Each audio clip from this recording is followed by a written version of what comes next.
Noticias, tu punto de referencia. Nos vamos a enlazar con Gerardo Guzmán, nuestro compañero colaborador de Radio Bilingüe, para saber, Gerardo, muy buenos días. Antes que otra cosa, desde México, pues todo lo que se ha hecho precisamente en apoyo para nuestros connacionales, para los migrantes que se han visto francamente asediados por las políticas restrictivas del presidente Donald Trump. Gerardo, qué gusto saludarte. Muy buenos días. Hola Patricia, muy buenos días. Pues sí, este es el momento en que muchas personas, tanto a nivel íntimo, familiar o a nivel mediático, pues se da tiempo para reflexionar sobre lo que se logró, lo que se destaca del año que termina, del 2025 y lo que viene en el 2026, algunos propósitos de año nuevo o previsiones, pronósticos de lo que puede llegar a ocurrir. Pero aquí en este segmento, Patricia, a mí me gustaría pues hacer un balance obviamente de lo que se ha registrado en el 2025 aquí en los Estados Unidos desde este otro lado y qué personajes, instituciones o grupos son los que han sacado la casta, como dirían algunos, para mostrar resistencia, para mostrar dignidad, para mostrar esperanza de que, pues a pesar del asedio, soluciones están a la puerta y pues cambios también pueden presentarse de alguna u otra manera. El presidente Donald Trump, Patricia, definitivamente, indiscutiblemente dominó el año 2025 en Estados Unidos y prácticamente a nivel global, siendo el segundo presidente en ser elegido para mandatos no consecutivos. Este revitalizado Donald Trump regresó a la Casa Blanca con una fuerza sin precedentes, ignorando los convencionalismos, antecedentes políticos, tradiciones y en ocasiones hasta la ley. Impulsó cambios drásticos destinados a restringir la inmigración, aislar nuestra economía, desmantelar la agenda de su predecesor y sucesor, Joe Biden. Sin embargo, Patricia, al final del año la popularidad de Trump continúa en mínimos históricos, ya que muchos estadounidenses rechazan su brutalidad y su extremismo. Sobre todo, les preocupa su incapacidad para mejorar su bienestar económico.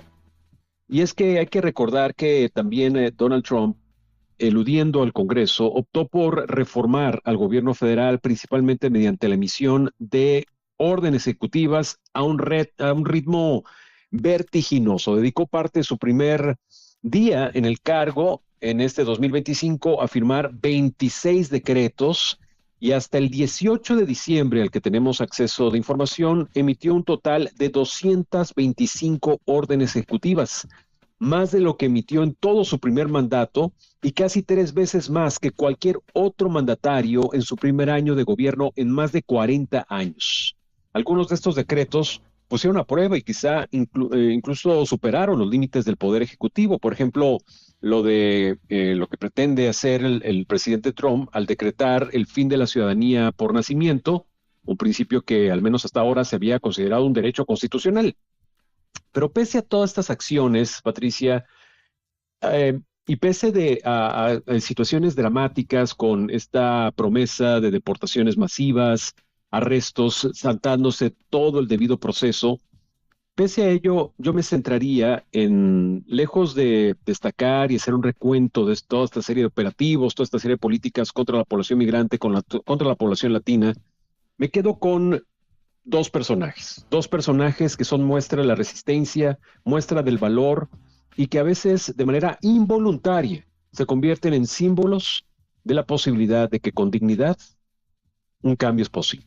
Está el caso de Ilmar Ábrego García, el migrante salvadoreño que fue detenido y a pesar de que tenía protección contra cualquier orden de deportación por estar en proceso de asilo, haberse casado con una ciudadana, tener hijos ciudadanos, fue detenido, se le encontraron antecedentes de hace muchísimos años, se le vinculó con la Mara Salvatrucha, con la pandilla MS-13 y lo deportan a el CECOT, esta cárcel de máxima seguridad en El Salvador, pese a que un juez dictaminó que no podían deportarlo y pese a ello, saltándose todos los esquemas, todos los protocolos, todas las órdenes judiciales, la administración de Donald Trump decidió deportarlo.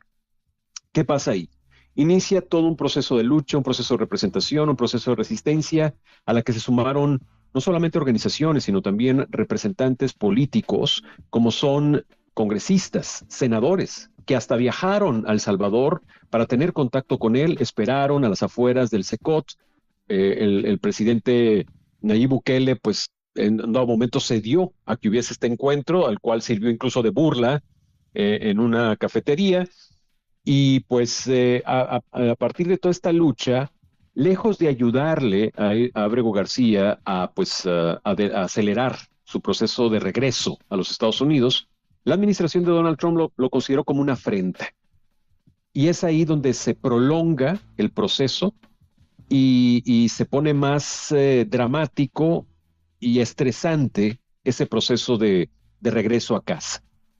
Llega el momento en que fue tan fuerte la movilización de organizaciones, de demandas y de políticos, de medios de comunicación que se sumaron a la cobertura del caso Abrego García, que Estados Unidos decide regresarlo a la Unión Americana, pero obviamente para no ceder y para no mostrarse como una entidad derrotada, pues dice que lo estaban regresando porque tenía cuentas pendientes en Nashville, Tennessee, por unos supuestos cargos de tráfico humano que le encontraron de hace bastantes años, cosa que no era verdad y no había evidencia. Entonces lo regresan aquí a los Estados Unidos y enseguida lo están arrestando en un centro de detención de Tennessee. Ahí empieza otro litigio. Total que esto se prolonga durante prácticamente todo el año hasta este mes de diciembre, que es cuando sabemos que después de este largo litigio, una juez no solamente le otorga el derecho a libertad condicional, sino aparte le brinda una protección, una orden de restricción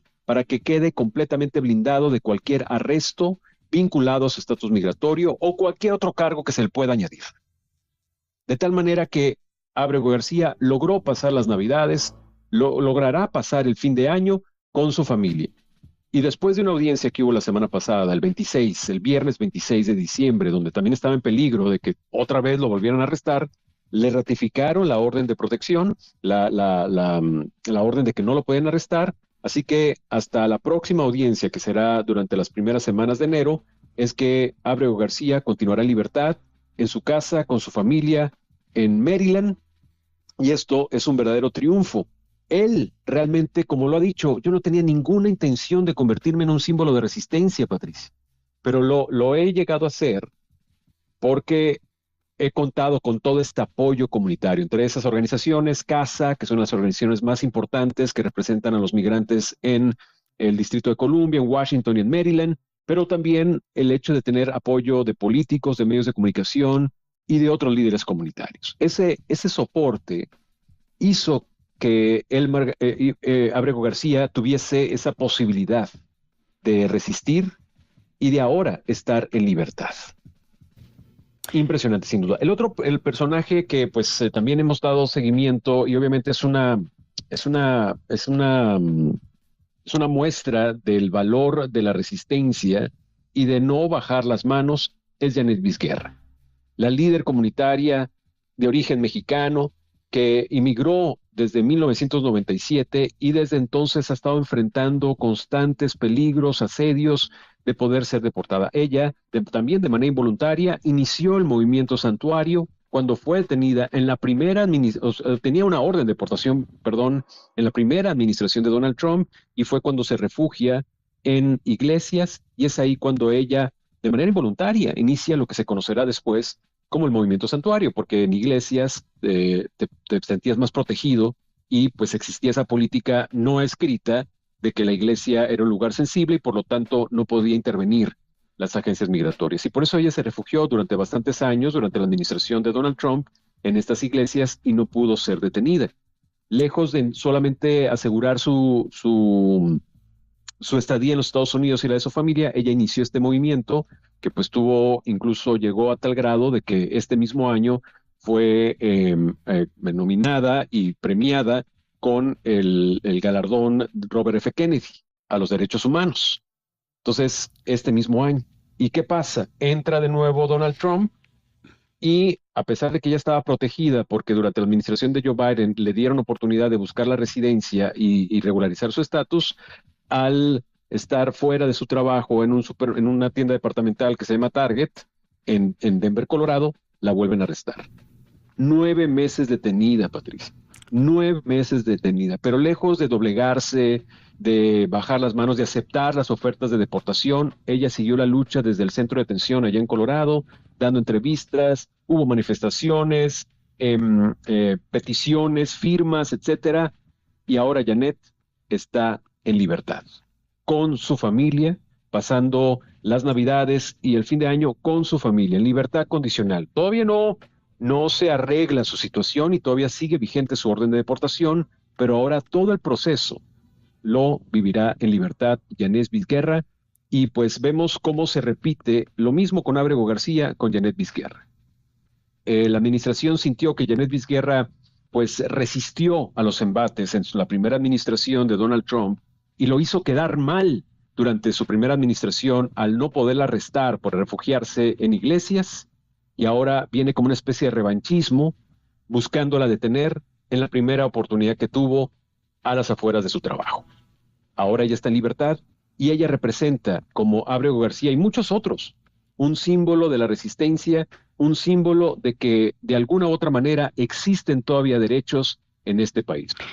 Pues sí, Gerardo Guzmán, te apreciamos mucho este balance que nos has dado y seguramente, sin duda, continuará esta resistencia, esta lucha contra las políticas agresivas antimigrantes de Donald Trump.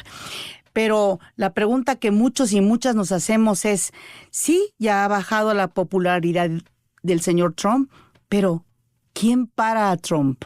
Gerardo Guzmán, te agradecemos muchísimo que hayas estado aquí. Si nos puedes decir algo. Esa es una pregunta importantísima, Patricia, y nada más la contesto brevemente con esto. Como se ha escrito la historia de Estados Unidos, quien puede llegar a parar cualquier tipo de tiranías, autoritarismo o posiciones contrarias a la Constitución es la misma ciudadanía.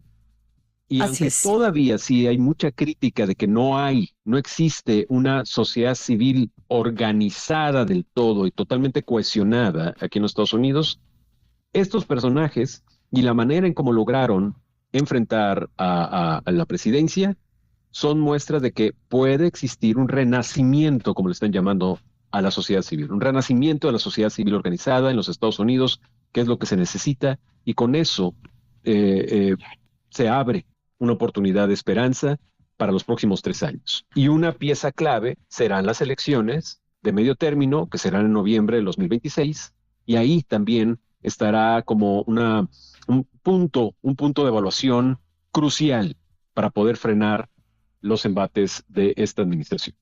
Gerardo Guzmán, nuevamente te apreciamos mucho tu reporte y te mandamos un abrazo hasta los Estados Unidos desde México con mucho cariño y mucha gratitud. Igualmente, Patricia, feliz año a todos, cuídense mucho y lo mejor para el próximo año. Gracias.